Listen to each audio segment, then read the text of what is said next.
Assalamualaikum warahmatullahi wabarakatuh. Halo semuanya, perkenalkan nama aku Aisyah Fitriani Sritoidet dari jurusan Sastra Inggris Fakultas Ilmu Budaya Universitas Andalas dengan NIM 2310731012.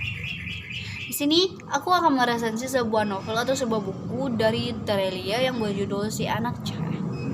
Nah, ini dia bukunya. Teman-teman bisa lihat ya, bukunya. Bisa lihat covernya. Ini judulnya Si Anak Cahaya dari Terelia. Kita mulai dari bahas covernya ya. Covernya ini ya menurut aku bagus, sesuai dengan judul ya, karena Si Anak Cahaya. Jadi ini ada gambaran cahaya dan ini adalah sebatang pohon ya. Ini menggambarkan kehidupan.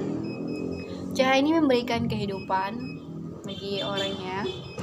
Ini nih. Nah, ini adalah bagian cover belakangnya.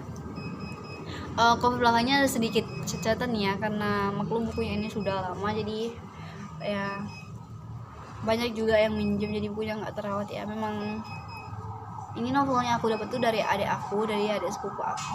Memang bukunya ini udah mulai sedikit apa ya, udah mulai robek, jadi ya. Nah, ini di sini ada nih tulisan merah, ini adalah Republika. Jadi di sini adalah tulisan penerbitnya. Nah, selanjutnya kita akan bahas tentang identitas bukunya, yaitu mulai dari judul, penulis, penerbit, tahun terbit, dan jumlah halaman ya.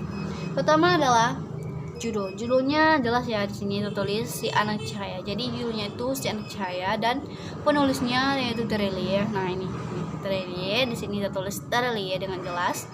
Penerbitnya itu Republika Penerbit. Nah, kita bisa lihat penerbitnya di mana? Di sini. Ini ada kata Republika Penerbit dan dia diterbitkan di Jakarta. Buku ini diterbitkan di Jakarta pada tahun 2018. Jadi 18 ya, Desember 2018. Dan terakhir buku ini memiliki 417 halaman. Nah, teman-teman bisa lihat nih tebalnya nih. Tebal ya, lumayan tebal. Bukan lumayan, memang benar-benar tebal ya, tebal. Nah, ini ini sih dari bukunya nih, bisa lihat nih.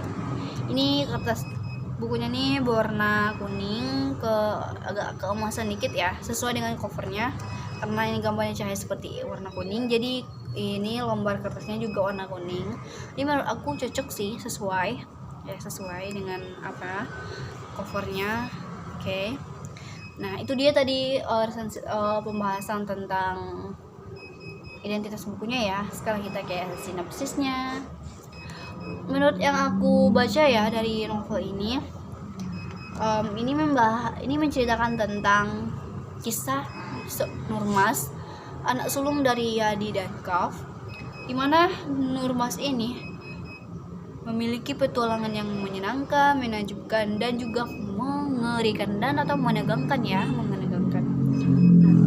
Selain itu, Nurmas lebih sering dipanggil dengan sebutan Nung. Jadi di sini aku juga ikutan memanggil Nurmas Nung ya, biar lebih akrab gitu. Oke. Ya, ini kita bisa lihat ya teman-teman. Ini ada apanya, yaitu petualangan Nurmas ini dimulai dari ketika ia pergi ke kota mencari obat untuk ayahnya atau bapaknya yang sakit. Lalu bertemu dengan Datuk Sunyam, seorang dukun yang ingin mengobati bapaknya dengan menggunakan ilmu hitam. Wow, emang ada yang mau diobati dengan ilmu hitam? Oh tidak, tentu saja tidak. Bapaknya Nung atau sekeluarga menolak diobati oleh Datuk Sunyam, dan Nung lebih rela ke kota mencari obat untuk bapaknya daripada diobati oleh Datuk Sunyam dengan menggunakan ilmu hitam. Ya, sebenarnya Datuk Sunyam itu bukan seorang dukun yang memiliki ilmu apa gitu ya. Dia hanya seorang datuk biasa, tapi dia mengaku-ngaku kalau dia itu mempunyai kuasa gitu ya, dengan tongkat yang tua. Nah, dan itu setelah berhadapan dengan Datuk Sunyam, setelah menjalani ke kota, dia terlibat masalah Kibo. Kibo ini adalah seekor kerbau yang pada akhirnya menjadi alat transportasi dia menuju kota hingga ke tempat dimana dia mencari obat ya. Nah, Kibo ini adalah kerbau milik Bang Toba yang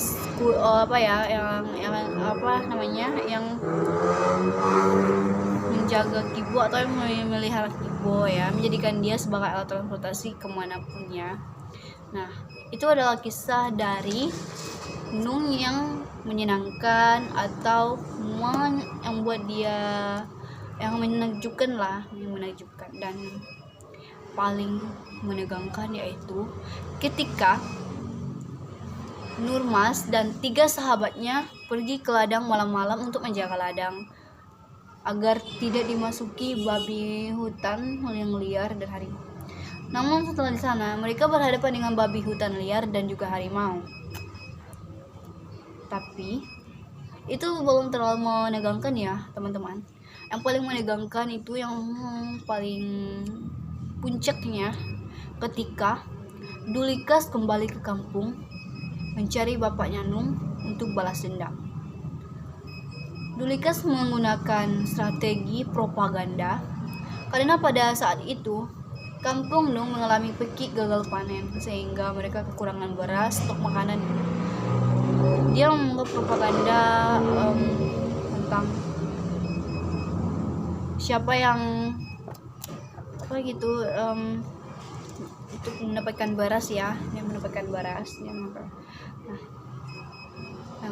tetapi propaganda Dulikas itu gagal membuat dia menemukan bapaknya Nung, hingga pada suatu saat dia mengumpulkan semua warga di sebuah lapangan terbuka dan menanyakan di mana keberadaan bapaknya Nung. Tetapi semua warga tidak ada yang mengaku di mana keberadaan bapaknya Nung, sehingga Dulikas melakukan tembakan suara pistol dia menembakkan ke udara 3 kali. Tak lama kemudian bapaknya Nung dan ibunya tertangkap oleh Dulikas dan para yang melawan Dulikas ditangkap atau dilukai atau dicambuk, dipukul-pukulin gitu ya di depan. Nah, tak hanya bapaknya Nung dan ibunya, Dulikas juga mencari Nung, tetapi dia gagal menemukan Nung. Saat itu Nung berhasil mencari celah untuk keluar dari kerumunan warga dan meninggalkan kampung. Pada saat itu suasana sudah mulai menegangkan, di mana Dulikas membakar semua rumah-rumah warga termasuk rumah Nung. Jadi mereka ketakutan dan juga sambil menangis, takut nyawanya terancam dan takut dibunuh oleh Dulikas. Nung pun melarikan diri, pergi ke hutan semak-semak menuju kota meminta bantuan, yang pada akhirnya dia ketemu dengan Letnan Haris dan dia menceritakan semuanya apa yang terjadi di kampungnya dan kenapa dia kesini bukan sendiri ya, dan kenapa dia meninggalkan warga kampungnya pada malam hari dan menuju kota sendirian dengan membawa anak kecil yang baru berusia beberapa bulan atau 1 tahun, yang menjelang 1 tahun. Itu adalah anak adiknya Nung yang bernama Unus. Nah, jadi Unus ini dibawa oleh Nung dan diselamatkan supaya tidak dibunuh oleh Dulikas, tidak ditangkap oleh Dulikas.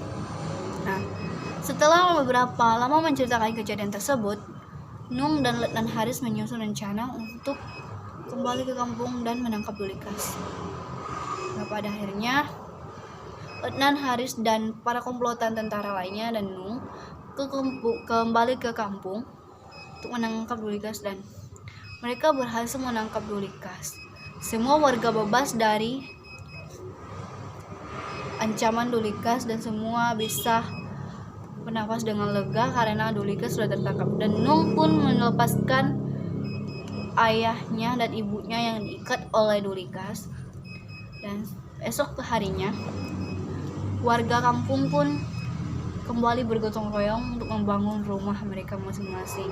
Dan pada saat itu suasana kampung sudah mulai aman, damai, dan tentram, walaupun masih ada sedikit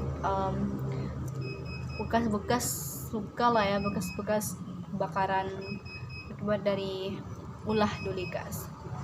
Nah, itu dia sinopsis dari cerita ini yang menurut pemahaman aku ya, yang aku tangkap dari cerita ini, dan itu adalah sinopsisnya. Sekarang aku akan membahas tentang kekurangan atau kelebihan buku ini serta pesan apa yang disampaikan dari buku ini. Oke, kita mulai dari kita mulai dari kelebihannya.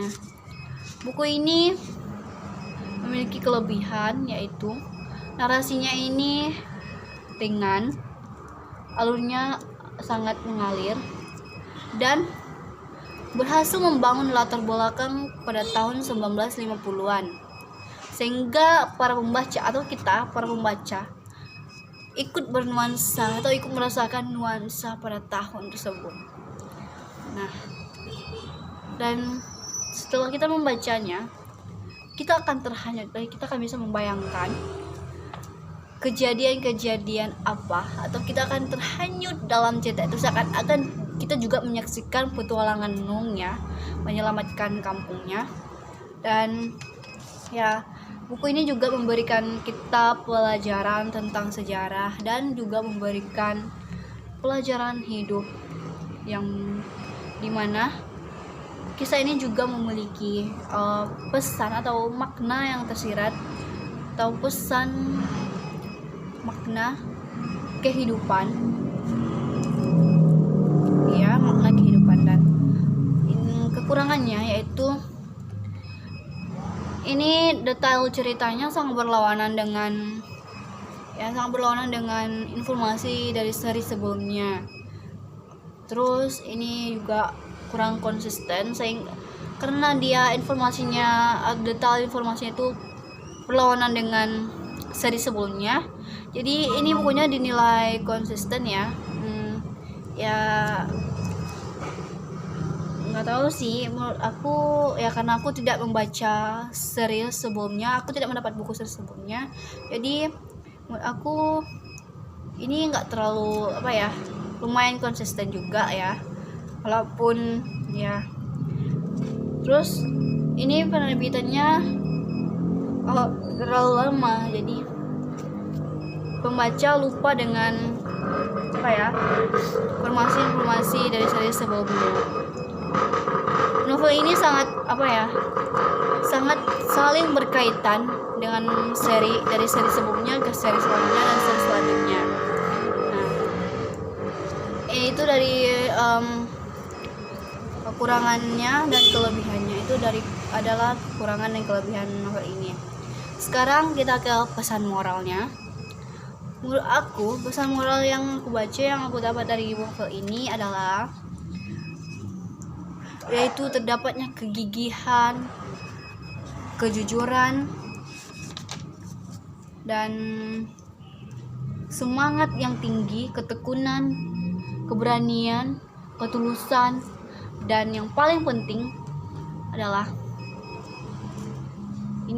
novelnya ini keceriaan, dan yang paling penting sabar menghadapi semua ujian cobaan yang dialami. Dia menghadapi semua masalahnya dengan sabar, tekun, semangat. Dia nggak pernah mengeluh ataupun menyerah. Dia tetap semangat dan terus rajin. Dia sehingga dia mendapat julukan si anak cahaya. Nung mendapatkan julukan si anak cahaya karena itu dari kisah yang menegangkan. Dia menyelamatkan warga kampung dari ancaman Dulikas dengan pergi ke kota sendirian bersama Unus, meminta bantuan dan Haris agar keluarga selamat dari ancaman Dulikas. Dari kejadian itu, Nung mendapatkan julukan si anak cahaya. Jadi apapun yang dilakukannya Nung, warga tetap memanggil dia si anak cahaya. Dan epilognya ini, atau epilog dari cerita ini, Nung pada akhirnya menikah dengan Badrun S atau Badrun Syarifuddin ya kalau nggak salah di sini namanya. Tapi teman-temannya Nung dan Nung memanggil dia Badrun S atau si susah atau si sulit. Jadi video ini berakhir atau maaf novel ini berakhir dengan happy ending ya teman-teman. Jadi kalau misalnya teman-teman penasaran dengan novel ini, teman-teman boleh baca novel ini. Teman-teman bisa cari ya di Gramet atau di mana, si Anak Cahaya ya. Jadi itulah resensi saya terhadap novel ini. Semoga membantu ya teman-teman. Assalamualaikum warahmatullahi wabarakatuh.